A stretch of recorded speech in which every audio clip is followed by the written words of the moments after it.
जो उनकी मिसेस गई हैं वहां पर, उनकी पत्नी जो है गीतांजलि जी गई हैं, मैं मानता हूं कि सुप्रीम कोर्ट को इस पर तत्काल सुनवाई करनी चाहिए। वो आर भारत का जो उसको है पत्रकार, उसके लिए सुप्रीम कोर्ट बैठ के जो आधी रात को सुनवाई कर सकती है, उसे रिलीफ मिल सकता है। तो ये जानकारी क्यों नहीं दे रहे आप? जो घर के लोग हैं, उनकी पत्नी हैं और परिवार के जो लोग हैं, उनकी टीम के जो लोग हैं, आप उनको जानकारी क्यों नहीं दे रहे हैं? ये जो बिना लाठी का, बिना हथियार का जो आंदोलन कर रहे हैं, उसमें अपने टीयर गैस और बंदूक कैसे चला रहे हैं? देखिए, सुप्रीम कोर्ट का हाथ में तो सब कुछ है, सुप्रीम कोर्ट तो सब कुछ कर सकती है। बल्कि मैं तो ये कहना चाहूंगा, मैंने पहले भी कई बार कहा है कि कुछ ऐसे मुद्दे हैं जिस पर सुप्रीम कोर्ट को इस बात का इंतजार नहीं करना चाहिए कि वहां से कोई आएगा, उनके यहां पर प्रॉपर पिटीशन दाखिल करेगा, उसके बाद वो डेट लगाएंगे, सुनवाई होगी और जब जाके कहीं होगा। ये तो ऐसे मसले हैं जब आम आदमी को पता है कि किस व्यक्ति के साथ में क्या हो रहा है। सोनम वांगचुक ऐसा नाम तो है नहीं जो दुनिया में कोई नहीं जानता हो। जिस व्यक्ति के नाम में 37 पेटेंट हैं, तो उस व्यक्ति को कौन नहीं जानता? और जो देश के लिए काम कर रहा है लगातार, देश में पढ़ा है, मैकेनिकल इंजीनियर है, जितने इतना रिसर्च वर्क किया है, तो ऐसे व्यक्ति को अगर सरकार गिरफ्तार कर रही है पूरे मीडिया के माध्यम से, या हर किसी को जानकारी है, सोशल मीडिया के माध्यम से गांव-गांव तक जानकारी है, तो सुप्रीम कोर्ट को जानकारी नहीं है? तो सुप्रीम कोर्ट को तो होना यह चाहिए कि इस देश के लोकतंत्र को बचाने के लिए, इस देश के संविधान को बचाने के लिए और इस देश के लोगों के लोकतांत्रिक संवैधानिक अधिकारों को बचाने के लिए तुरंत सुप्रीम कोर्ट को सुमोटो एक्शन लेना चाहिए, पर नहीं लिया गया, किसी मामले में नहीं लिया। जो उनकी मिसेस गई हैं वहां पर, उनकी पत्नी जो है गीतांजलि जी गई हैं, मैं मानता हूं कि सुप्रीम कोर्ट को इस पर तत्काल सुनवाई करनी चाहिए। अगर छुट्टी हो तो भी, क्योंकि कोर्ट हर समय 24 घंटे कोर्ट है, जहां खड़ी हो जाए वही कोर्ट है वो, तो तत्काल कार्रवाई करनी चाहिए और उनकी रिहाई के आदेश तत्काल देने चाहिए। क्योंकि ये प्राइमा फेसी ही लगता है, देखने से ही लगता है कि सब कुछ वेल प्लान्ड तरीके से सरकार ने झूठा मुकदमा बना के उनको गिरफ्तार किया है। कोई जानकारी नहीं दी गई, हेल्थ के बारे में जानकारी दी जा रही है, ना मिलने दिया जा रहा है, क्या हो रहा है, कहां है, कैसे? कुछ भी हो सकता है, उनकी जान को भी खतरा हो सकता है। तो ये जानकारी क्यों नहीं दे रहे आप? जो घर के लोग हैं, उनकी पत्नी हैं और परिवार के जो लोग हैं, उनकी टीम के जो लोग हैं, आप उनको जानकारी क्यों नहीं दे रहे हैं? बाकायदा आपको तो बुलेटिन रिलीज करना चाहिए कि भाई सोनम वांगचुक को गिरफ्तार किया, गिरफ्तार करके हमने यहां पे रखा है और ये उनकी स्थिति है। आपको तो ये सूचना देने में क्या दिक्कत है? ये तो देना जिम्मेदारी है सरकार की। लेकिन जो सरकार इस देश के लोगों के लोकतांत्रिक अधिकारों को दफन करने में लगी है, जो सरकार इस देश के लोगों की जो बोलने की आजादी है उसको पूरी तरह से खत्म कर देना चाहती है, जिस सरकार ने यहां के जो है जो सूचना का अधिकार अधिनियम है उसको बिल्कुल मृत प्राय कर दिया है, खत्म कर दिया है, जो सरकार अपनी गुंडागर्दी चलाने के लिए यूएपीए का, एनएसए का दुरुपयोग कर रही है और लोगों के खिलाफ जबरदस्ती झूठी एफआईआर कर रही है, उनको गिरफ्तार करके जेल में भेज रही है, उस सरकार से उम्मीद और भी क्या हो सकती है? इसीलिए तो जो हमने सुप्रीम कोर्ट से जो बात करें कि सुमोटो एक्शन सुप्रीम कोर्ट को ऐसे मामले में लेना चाहिए, ताकि सरकार की जो गुंडागर्दी है, सरकार की जो तानाशाही है, उसकी जो बदतमीजियां हैं, इस देश के निर्दोष लोगों को बचाया जा सके।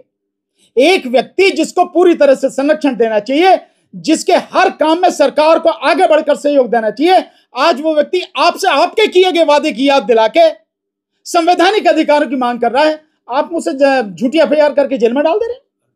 सोनम वांगचुक माइनस डिग्री में रहने वाले शख्स हैं और उनको जोधपुर में सबसे गर्म स्थान पर ले जाकर बंद किया गया। निश्चित रूप से इसके पीछे कहीं ना कहीं ये मानसिकता होगी, उनको प्रताड़ित करने की मानसिकता होगी।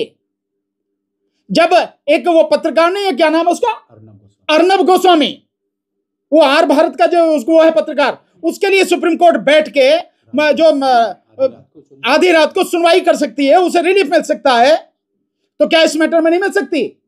एक साथ साथ करके वो बाबा जी है, एक जो है वो अंग्रेजी बोल रहे हैं वो बाबा जी, उसके विषय में जो है सुप्रीम कोर्ट, ये चंद्रचूड़ जो थे, इन्होंने सारी जगह से मुकदमे निकाल हटा के सभी अलग अलग जो हाईकोर्ट में थे वहां से हटा के अपने पास बुला लिए, डिसाइड कर दिए। तो क्या ऐसे इंसान के विषय में नहीं किया जा सकता जो देश की बहुत अनमोल धरोहर है, वो देश की एक बहुत मजबूत संपत्ति, 37 पेटेंट है आज की तारीख में किसके पास में देश में? ऐसे व्यक्ति को जिससे सपोर्ट करना चाहिए ताकि देश के लिए और बेहतर कर सके वो, आप उसको जो है लोकतांत्रिक अधिकारों का वो प्रयोग कर रहा है, जेल में उठा के डाल दे रहे हैं। ये तानाशाही, गुंडागर्दी और क्या है सरकार की? हमारे देश में जैसे फादर स्टैन स्वामी वगैरह रहे हैं, वो जेल में डाले गए थे, उनकी मृत्यु वहां हो गई थी, तब क्या ये भी उधर उनकी तरफ जा रहे हैं? कुछ भी हो सकता है। ये जो सरकार है ये कातिलों की सरकार है, खून मुंह लगा हुआ है इस सरकार के। इसका इतिहास देख लें, जो लोग आज सत्ता में ये बैठे हैं इनका इतिहास देख लें, खून मुंह लगा हुआ है इनके। तो कुछ भी कर सकते हैं ये, सोनम वांगचुक हो या कोई भी हो या मेरे जैसे लोग हो, किसी को भी झूठा मुकदमा बना के डाल सकते हैं, किसी को भी मरवा सकते हैं। जज लोया के विषय में क्या है आज जानते हैं? अब जज लोया के विषय में क्या है? जज लोया साहब के विषय में भी ये सब कुछ हुआ। हिरेन पांडे के विषय में ये हुआ कि क्लीन चिट देने, भैया वही देने वाले क्लीन चिट। क्लीन चिट उन्होंने तो दी, चंद्रचूड़ ही तो था जिसने क्लीन चिट दी थी। और कौन था वो? विपक्ष के लोग क्यों नहीं आ रहे खुद के सामने? क्यों विपक्ष के लोग क्यों नहीं आ रहे? इस विषय पर अखिलेश यादव जी ने भी बात की है, इस विषय पर आवाज राहुल गांधी जी ने भी उठाई है। हम कौन हैं? हम विपक्ष नहीं हैं क्या? जो योगेंद्र यादव जी हैं और जो बाकी और उनके साथी हैं वो सब कौन है? प्रशांत भूषण साहब हैं, उन्होंने भी प्रेस कॉन्फ्रेंस करके इस पर आवाज उठाई है। कौन है ये लोग? क्या विपक्ष का मतलब आप ये मानते हैं कि पॉलिटिकल पार्टियां ही विपक्ष होती हैं? जो सरकार के खिलाफ, सरकार की गलत नीतियों के खिलाफ आवाज उठा रहा है, मैं मानता हूं कि वही विपक्ष है। लेकिन बीजेपी के कार्यालय हुआ गया था, क्या ये राष्ट्रसभा में आ सकता है? क्या देशद्रोह का बिल्कुल नहीं। कौन आ सकता है? कौन उसके लिए जिम्मेदार? उसके लिए जिम्मेदार कौन है? क्यों ऐसी परिस्थिति हुई कि ये सब हुआ? आपने उससे पहले सुना क्यों नहीं? और दूसरी बात यह है कि अगर ये सब कुछ हुआ है तो क्या वही लोग जिम्मेदार है? जो 4 लोग मार दिए गए, जिनको बुरी तरह से मारा गया है, पुलिस ने मारा है, वो लोग आखिर क्यों मरे? वो क्यों वो फूका गया? ये इन्वेस्टिगेशन का मसला है। तो क्या इन्वेस्टिगेशन हुई? कोई इन्वेस्टिगेशन नहीं हुई। और जब सोनम वांगचुक कह रहे हैं कि भाई मेरा तो इससे कोई लेना देना नहीं, और उसी लिए उन्होंने जब हिंसा हुई तो अपना आंदोलन बंद कर दिया, तो सोनम वांगचुक कहां से जिम्मेदार है? जो एनएससी एक लगाया मिनट, सब मैं एक जानकारी देता हूँ। लद्दाख की पॉपुलेशन उतना नहीं है उतना जो भीड़ वहां पर हो। टोटल लद्दाख के पॉपुलेशन जो है 2,44,000, ठीक है जी। ये आधा आधा डिवाइड है कारगिल और लेह में। कारगिल और लेह में करीब करीब 75 किलोमीटर की दूरी है। सिर्फ लद्दाख के बीच में मात्र 50,000 की करीब पॉपुलेशन है। वहाँ पर जो है एक बहुत बड़ी, मतलब जैसे जंतर मंतर में जो 5,000 20,000 की जो पॉपुलेशन, जो आंदोलनकारी जो भीड़ इकट्ठे होता है, उसी तरीके के वहाँ पर कैपेसिटी नहीं है। वहाँ पर मात्र 300-400 जो है वो उतनी, मतलब बड़ी मुश्किल से इकट्ठा हो सकता है। वहाँ पर एक गांव से दूसरे गांव जाने में कम से कम 5-6 किलोमीटर होता है। एक नमक का थैली लेने के लिए आपको ले आने के लिए 1 दिन जाना, 1 दिन वापस आने को होता है। तो अब जितनी जो इल्ज़ाम जो लगा रहा है, ये सरासर ये गलत इल्ज़ाम है। वहाँ पर पुलिस ने टीयर गैस पहले चलाया, उसके बाद छात्र जो है तितर बितर, मतलब इधर से उधर अनजाने में भागम भाग हुआ। तो अगर ये बताइए, जो बिना लाठी का, बिना हथियार का जो आंदोलन कर रहे, उसमें अपने टीयर गैस और बंदूक कैसे चला? तो एनएससी लगाया, क्या वो चार्ज वहाँ बनते हैं? बीजेपी कार्यालय जलाया गया था केवल। देखो ये तो वकील साहब सोनम वांगचुक जो है ना, पहली बात तो उनके अगेंस्ट में अभी तक ऐसा कोई वीडियोस नहीं मिला है।